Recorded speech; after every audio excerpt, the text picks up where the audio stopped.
আজব এই দুনিয়া। বিবাহিতরা তালাকের চিন্তায় ব্যস্ত, অবিবাহিতরা বিয়ে করার জন্য ব্যস্ত, মেয়ের বাবা চাকুরি জামাই নেওয়ার জন্য ব্যস্ত, ছেলের বাবা বিয়েতে মোটা অঙ্কের টাকা নেওয়ার জন্য ব্যস্ত, মেয়ের বাবা মেয়ের বিয়ে দেওয়ার জন্য হাড় ভাঙা পরিশ্রম করে মাথার ঘাম পায়ে ফেলে টাকা জোগাড় করতে ব্যস্ত। সব ছেলেরা সুন্দরী মেয়ে বিয়ে করার জন্য ব্যস্ত, কিন্তু দুঃখের কথা, সুন্দরী মেয়েরা খালাতো ভাই, মামাতো ভাই, ফুফাতো ভাই, চাচাতো ভাই এরা সবাই বুকিং করে রেখেছে। সুন্দরী মেয়ে পাওয়া কঠিন, এই নিয়ে ব্যস্ত।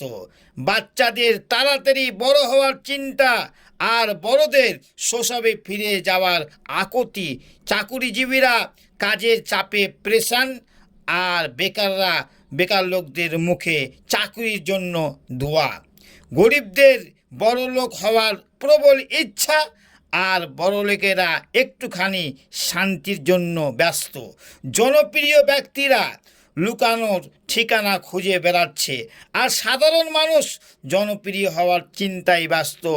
কাউরির জানা নেই খুশি আর শান্তির ফর্মুলাটা কি। আমি আপনাকে বলছি, মনে রাখবেন, যে নিয়ামত আল্লাহ সুবহানাহু ওয়া তাআলা আপনাকে দিয়েছে, যেটা আপনি পেয়েছেন, সেটার আপনি কদর করুন, সেটা নিয়ে আনন্দ উপভোগ করুন, শান্তি পাবেন ইনশাআল্লাহ।